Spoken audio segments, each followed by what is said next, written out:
Black Christmas, 1974, is a Canadian slasher film directed by Bob Clark, often regarded as one of the earliest examples of the genre.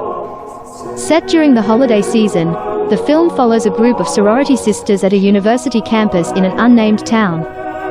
As Christmas approaches, they are stalked and terrorized by a mysterious and unseen killer who begins making disturbing phone calls to the house. The story centers around the sorority's house mother and a handful of students, including Jess, a strong-willed young woman who is dealing with the pressures of an unwanted pregnancy and a controlling boyfriend.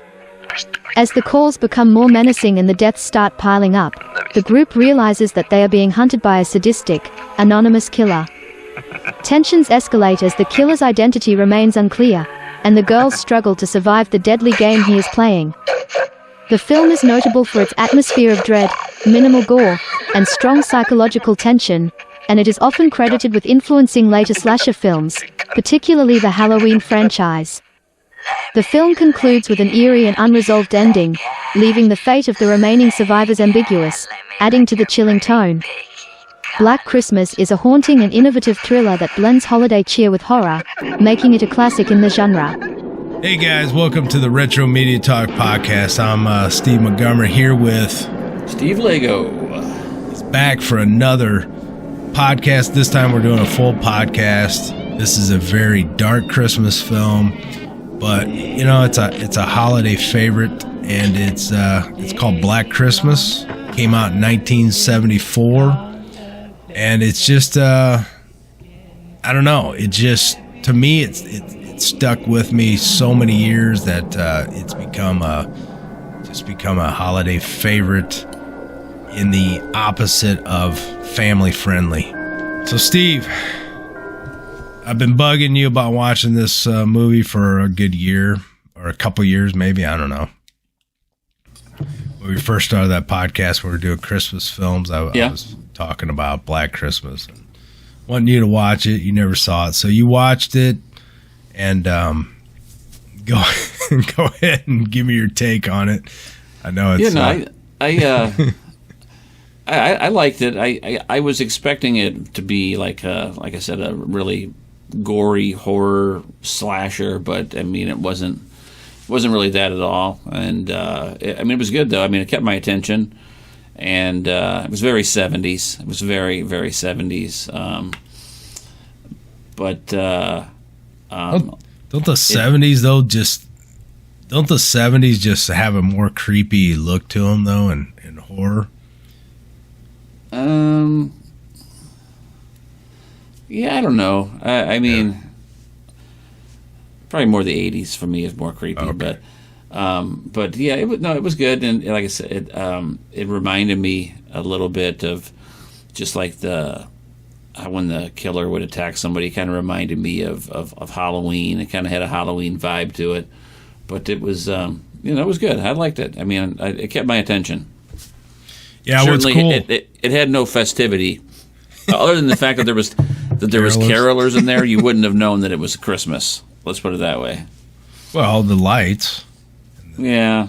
The director of this film is Bob Clark, who did A Christmas Story, for those who do not know.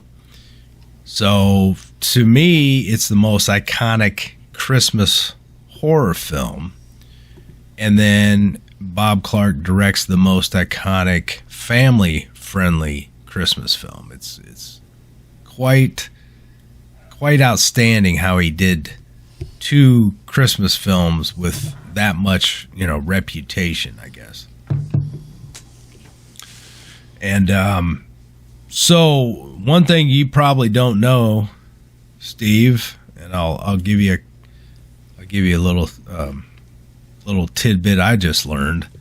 But I found out that Elvis Presley and the Presley family used to watch this movie every year. It was one of their favorite Christmas movies. It's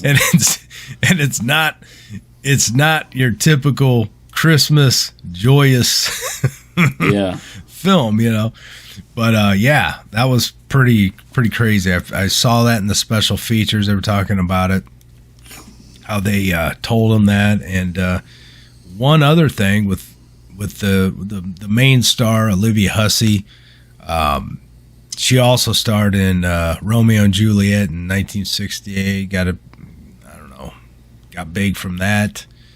And then she was in Jesus of Nazareth. I remember her. One of my favorites. That is that is probably one of the best Jesus films of all time, I would say. Besides The Passion, I guess. But I love that movie. I mean, that was like huge miniseries. I mean, but yeah, she starred in that, and then she starred in this. And at one point, she met Steve Martin, and Steve Martin came up to her and said, "You are in one of my favorite movies." And I think she was thinking of one of those other movies she's done. But no, he says Black Christmas. and then he goes on to say, "I've seen it 23 times."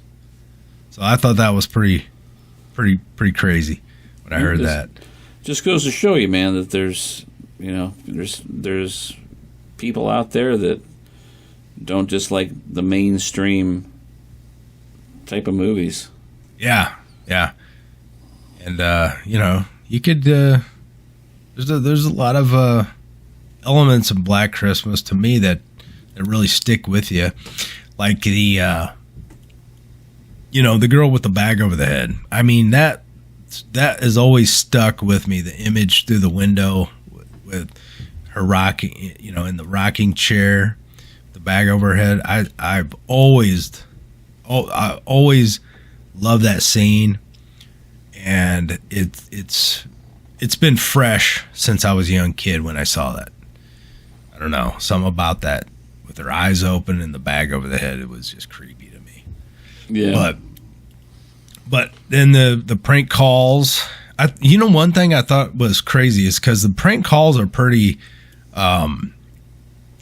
fairly vulgar. You know what I mean? They're pretty vulgar right. for that time. And Olivia Hussey was asked, "So when you're on the phone, with the prank caller, I mean, were you okay with the language and Well, she probably didn't hear anything, right? She said. She said all that was added in later, but all she had was like Bob Clark on the other line saying stuff like, "I'm gonna get you," just like acting like the killer, but there was no vulgarity, so she just had to act shocked, but "I'm gonna get you" and this, that, whatever. But yeah, all that other stuff was added in later. And then they asked her if she was, offended by all that. And she goes, "No, not really, all part of the, the gig or whatever. I don't know." I thought that was pretty interesting. And then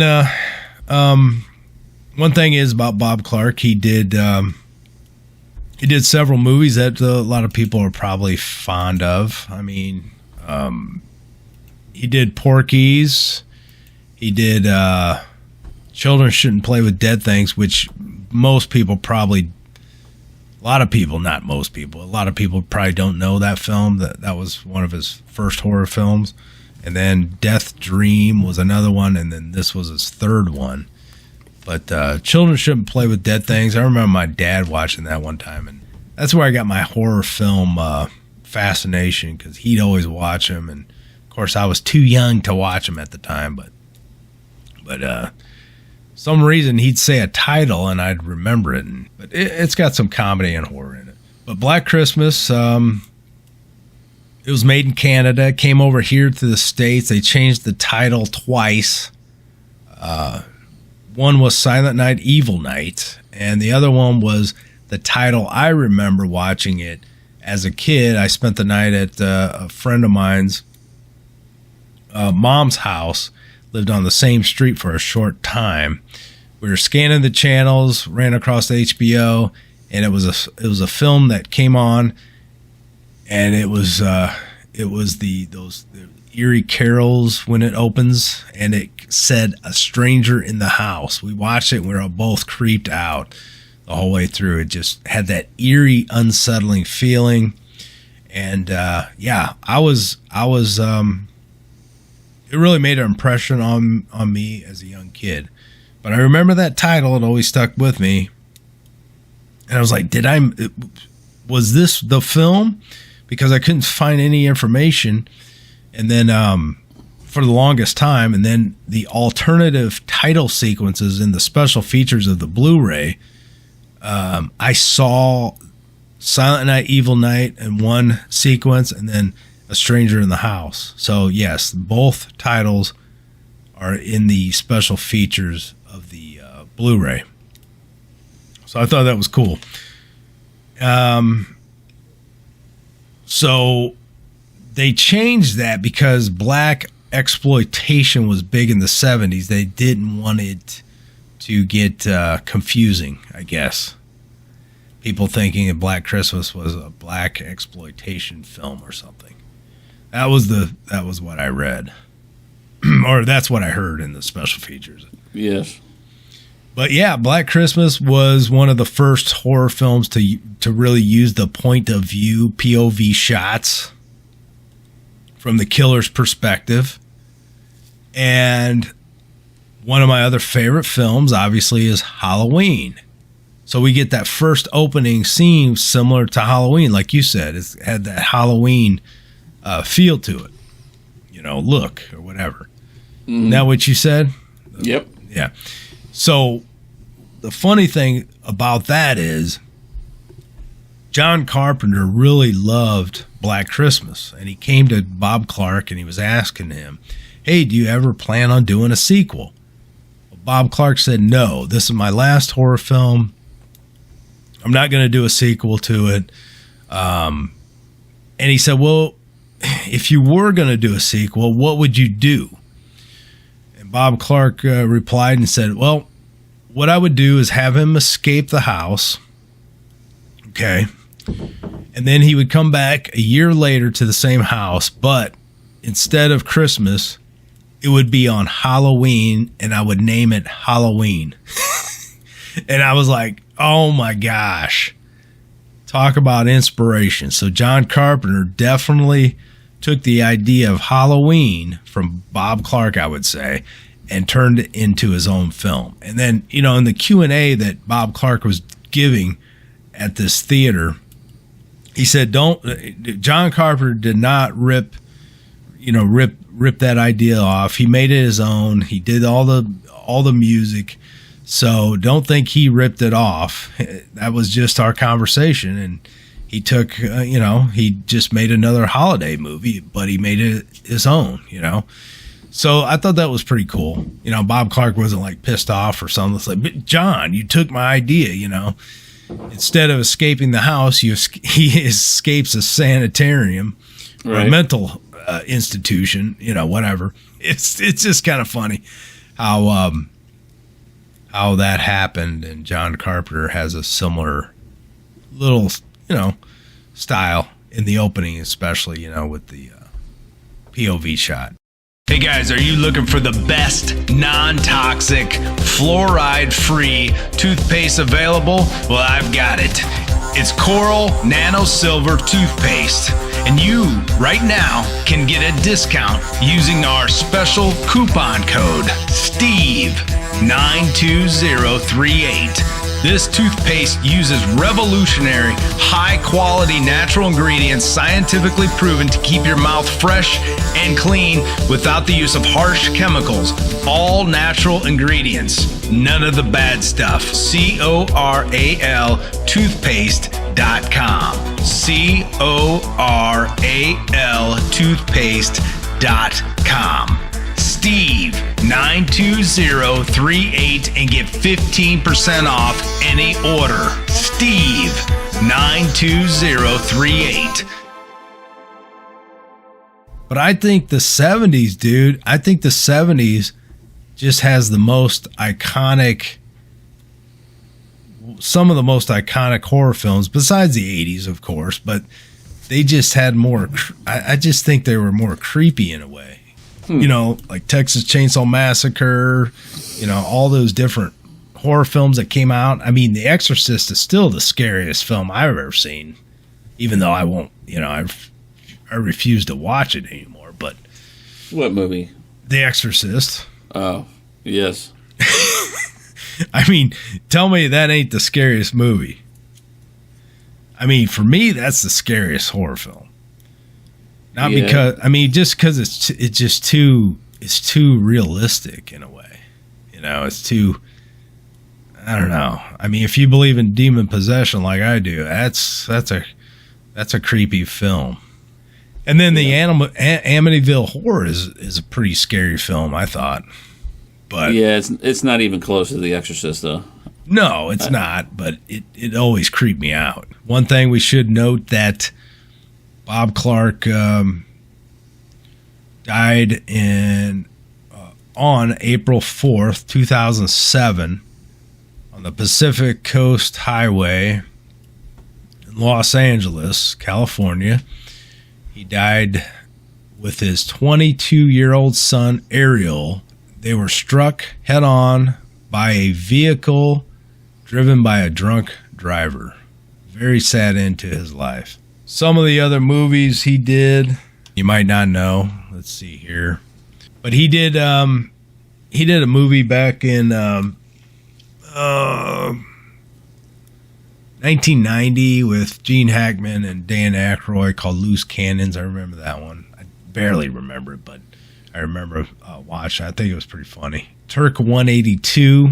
He did one episode of Amazing Stories. He did Rhinestone from 1984 with Sly Stallone and Dolly Parton. That's one of your favorite movies, isn't it? Yeah, I love it. I don't think I've ever seen the whole movie. I was just gonna say that is one Stallone movie I don't think I've ever seen. I've seen parts of it. That's enough for me. And the other one I haven't seen is Oscar. I mean to watch that because somebody said it was pretty funny. It's not bad. It was kind of like one of his like kind of comeback movies. Yeah. Somebody said it was good, so I don't know. But then A Christmas Story, Porky's 2, Porky's 1. There's a movie in '76 called Breaking Point. I'm not sure if I've seen that one. Then you had Margot Kidder, best known for Lois Lane and Superman. Yeah, I was really surprised that she didn't have the lead role, and I didn't recognize the main chick, Olivia Hussey or whatever. I didn't know who she was until I looked it up, and then I said, "Oh yeah, I know who she is." But yeah, I couldn't believe that Margot wasn't the lead, but it was a little bit earlier in her career, and she wasn't really that famous yet. She'd made some movies, but so that kind of made sense. But not knowing that, I was assuming that. Well, I shouldn't have, because she was like listed fourth, I think, in the movie when they started listing the actors. So I should have known that she wasn't the lead. And actually, she was like really heavy in the first part of the movie, right? And then she kind of like, they just kind of like made her really drunk, and and then like she went to sleep, and then that was it. Yeah. I mean, she was pretty prominent at the beginning of the movie. You know, the movie started out like she was going to be like the lead person. Right. You know what I mean? Yep. Let's see. What's the John Saxon, the other guy we talked about. I think we've talked about him in some other podcasts. Oh yeah, Nightmare on Elm Street. Duh. Yes. So John Saxon. What'd you say? He died in 2020 of what? Pneumonia, you said before? No, yeah, pneumonia. Pneumonia, yeah. Yeah, he's been in a ton of movies, especially your favorite TV show. Yep, $6 Million Man. Fred Sloan and Nedlick and the Return of Bigfoot. Yeah. Yeah, man. I mean, he actually even has on the Kenner Maskatron toy. Yeah, one of the three masks are him. One of them's John Saxon. Yeah, and I still have that mask. He was born in '36. Dang, just seems crazy. But I guess, Yeah, what's crazy is that he was born in 1936, and so by the time that he was in the first season of $6 Million Man, he was almost 40. Wow. That's something. And to be working that long, Yeah. 200 film and television projects. He was in, what was it? He was in Enter the Dragon. Yeah, Enter the Dragon. Where else were we talking about? See, we recorded this almost the whole podcast, and then I realized it wasn't recording, so we're going back. Yeah. Well, we talked about Margot Kidder and John Saxon, and of course we skipped over Olivia Hussey, or whatever, however you say her name. I'm not really even sure, but she was the most famous one, I guess, besides John Saxon, because she was in Romeo and Juliet, which I've never seen that version. I've never seen either. But there's a controversial nude scene in that. Did you hear about that? I did. I heard that like years later she sued them for it. Yeah, she was only 15. Supposedly, like a Blue Lagoon flashback. Yeah, supposedly I don't know. I don't know how old the kid was, but I guess they were both underage, and there was a nude shot or something. Yeah, they showed like his butt and her boobs or whatever. But supposedly when it happened, it was like no big deal. But then years later, then she sued and said she was traumatized by it. Well, once you play roles like Mary and Mother Teresa, then you've got to go back there and try to cover and see. I was really bothered by that whole thing. Yeah, that's crazy. So she's still alive. She's still working. Yeah, she's like 83 or something. Oh, she ain't that old. Oh yeah, she's old, man. I looked it up. What? She can't be 83. She is 73. You're 10 years off. That's close. Something with a 3. 49, 59, 69. Yeah, 73. It's still, Yeah, she's up there. Won't be long before we're up there. If we're that lucky. Sucks. Some of the other characters we got to talk about, though. I can never say his name right. Who, the dude from 2001 Space Odyssey? Which one was that? He was the boyfriend that got killed at the end. Oh. He was the main dude from 2001 A Space Odyssey. Oh, okay. All right. I didn't remember that. He had just had, he had like long hippie hair in this movie. In 2001, he was all clean cut like an Air Force guy. Keir Dullea. Yeah, I don't know how you say it. Or something, yeah. Yeah. But I like the other guy. You know what I'm talking about? He was Art Hindle. Is that right? Art Hindle? I don't know. I had seen him in a million other things. I didn't know. Art Hindle was in Porky's, I believe. Okay, so he was in he's in Invasion of the Body Snatchers. How did we miss that? Yes, one? I do remember that. Yes. Yeah, I totally forgot that. I mean, yeah, he looks so familiar. Oh yeah, I mean, he's done so much. He's like one of those big character actors, and he never really was, super famous. But yeah, he's tons of stuff. Yeah, he was in Porky's. You see his Porky's face, too. and you're like, oh yeah. Yeah, he looks like a California dude. Yet he was from Canada. I don't know. The Brood, he was in that one. Art Hindle is still alive, it looks like. Yeah, he is. Huh. He hasn't been in a lot of big movies, but man, he's been in just about every darn TV show you can imagine. Yeah. Yeah. Especially in the 80s. Yeah. Then one of them was a comedian. Yeah, that was the last that was the last chick to get killed. The goofy looking, bird looking chick. Yeah, Andrea Martin. She kind of reminded me of Frenchie from Grease a little bit. Yeah. You know, unlike Halloween, you don't get a big thematic, you know, freaky song, you know, like theme song. You just get these like weird, you know, like piano kind of, you know, like weird sounds, you know, like, but I think it just makes it really creepy. Like when I was listening to it and watching it in the headphones, I was hearing all these different sounds, you know, and it was just like. Well, I had read about it. I hadn't really noticed it, but I read that what they did is they tied like forks and spoons and weird stuff to the wires inside a piano. Okay, yeah.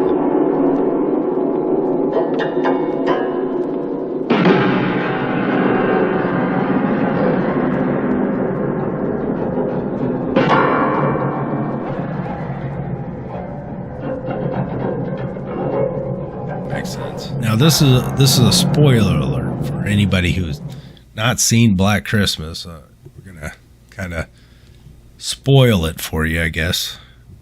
Bob Clark says John Carpenter did not rip him off. It was cool. He did his own thing, whatever.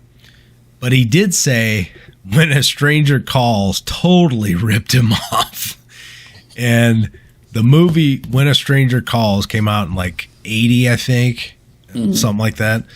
And, you know, it was about a killer, and he was harassing a babysitter with prank calls, and he would call up and he says, "Have you checked the children?" And then in the end, they finally, because she reports the prank calls and they have it traced. Well, in the end, they trace the call and they say, we've traced the calls. And the killer is, you know, the calls are coming from inside the house. Get out of the house or whatever. So this was a blatant ripoff of Black Christmas. And that's the spoiler, because the calls the killer was making in Black Christmas were coming from inside the house. So a blatant ripoff. When a Stranger Calls did that. Black Christmas was the originators of that idea. Miss Bradford, please just do as I tell you. Okay. I'll get Phil and Bob. No, don't do that, Jess.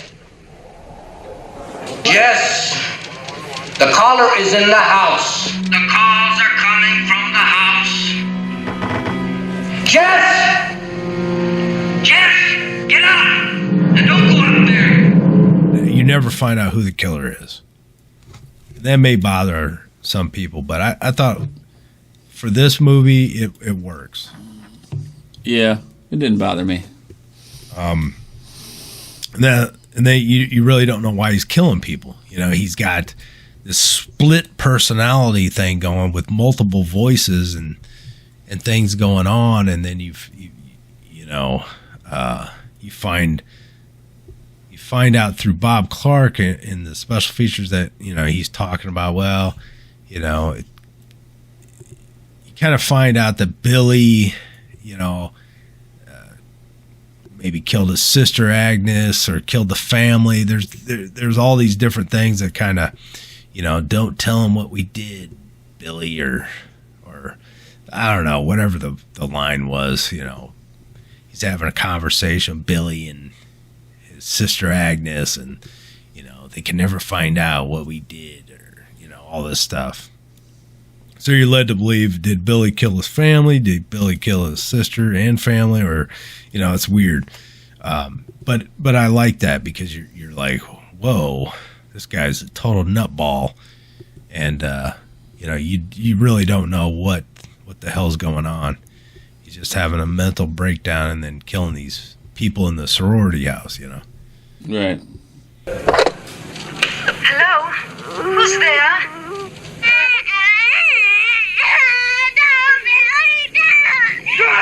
Good night!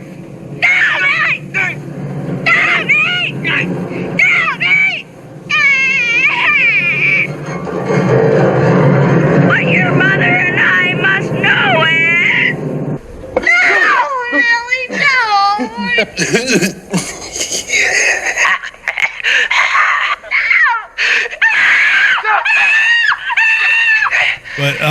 Yeah, I think the movie for me it works extremely well because I don't know, I like that 70s look and that old 70s Christmas kind of feel. What really creeped me out when I was a kid was with that scene with where he's in the closet, you know, and he's meowing like the cat that was in there.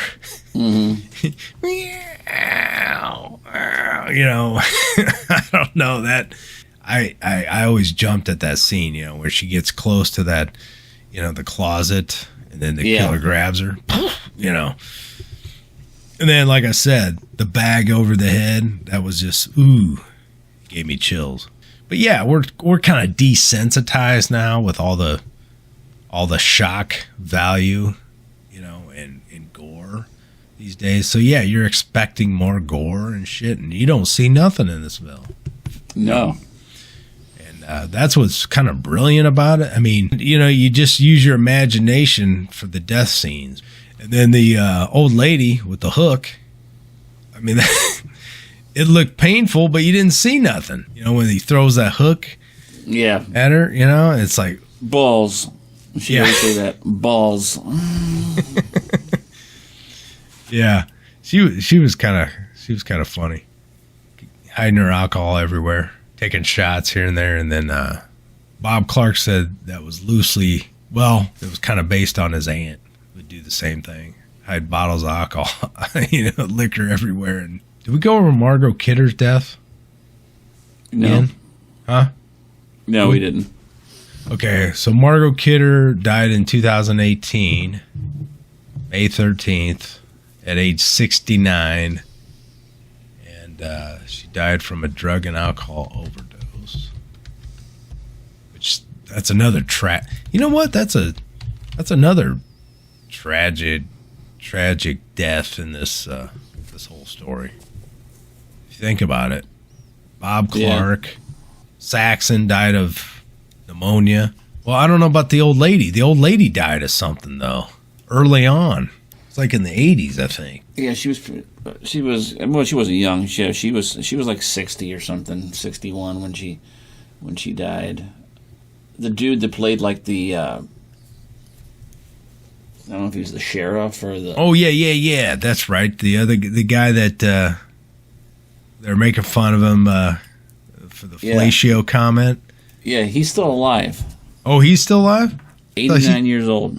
Yeah, so, Marion Waldman, which was Mrs. Mack, the house mother.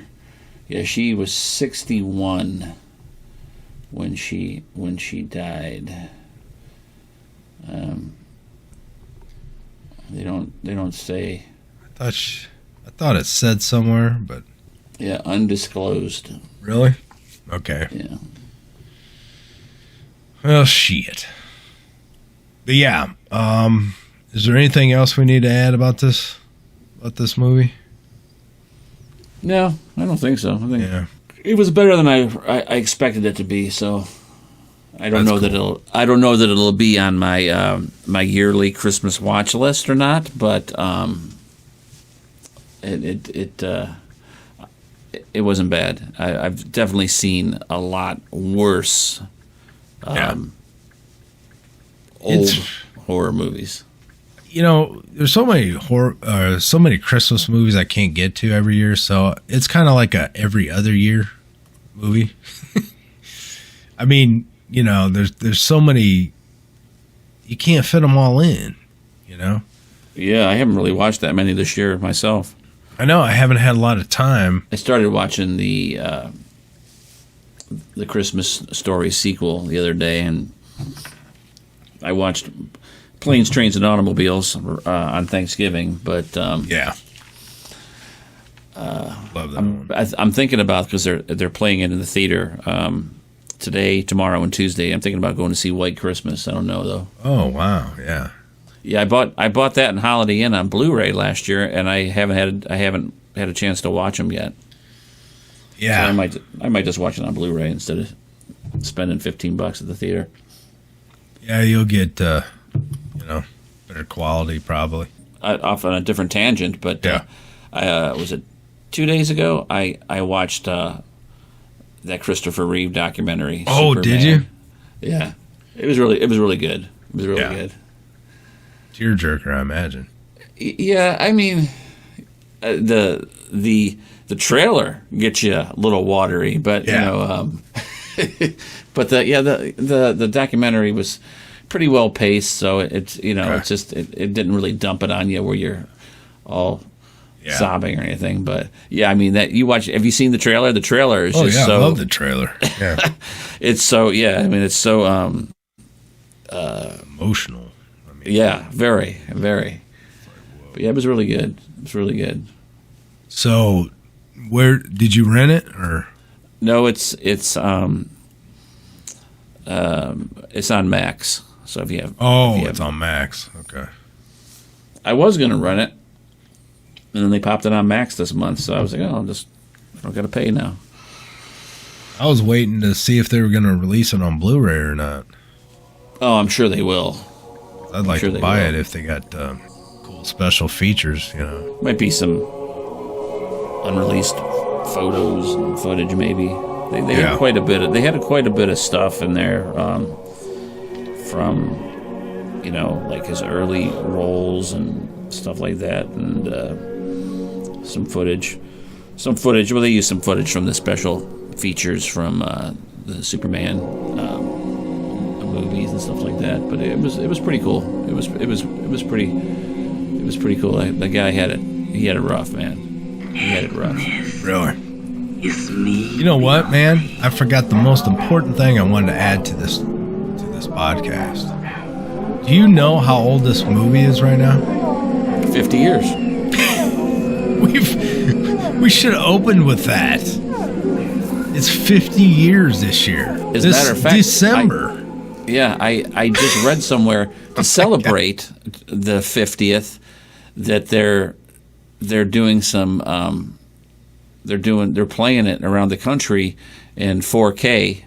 No way. To celebrate the 50th anniversary. Oh my I don't know where exactly they're playing it, but well, that was crazy. I don't know. I meant to say something earlier, and then it just hit me that 74, 2024. Yes, this is the 50-year anniversary of this movie. In fact, when did it exactly come out? I think it was like December 20th or something. I'm not sure. Hold on. December 20th, 1974. There we go. December 20th. Gosh. And we're recording this on the 15th, so that's 5 days away, dude. Yeah. It's crazy.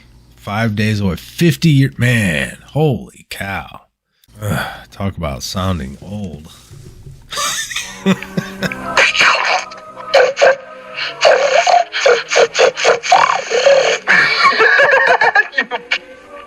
If you haven't seen it, I would watch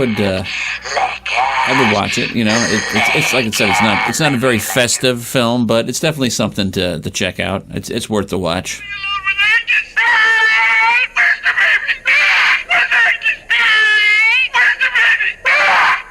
Unlock the natural wellness with apricot seeds.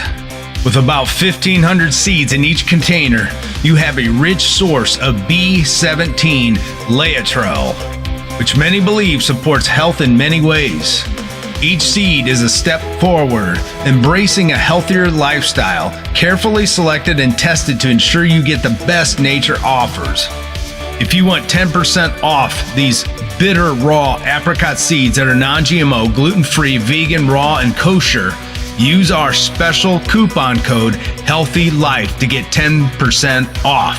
Healthy Life to get 10% off these amazing apricot seeds. Visit rncstore.com, rncstore.com, and use the coupon code HEALTHYLIFE. All right, guys. Well, thanks for listening to Retro Media Talk Podcast and our episode of Black Christmas. We also want to wish you a Merry Christmas. Ho, ho. Not a Black Christmas, but a Merry Christmas. Ho, ho. Yes. And we hope next year is better than this year for everybody. So I have a feeling it will be. Yeah. Yeah. Merry Christmas. And, Merry Christmas. We will hopefully do one sooner than later. A next one. Next podcast sometime in the near future. Yeah, hopefully shortly after the new year. Yeah, hopefully we'll get on a better schedule. All right, guys. Thanks for listening. We'll talk to you guys on the next one. Bye. I know what you did to me, filthy Billy!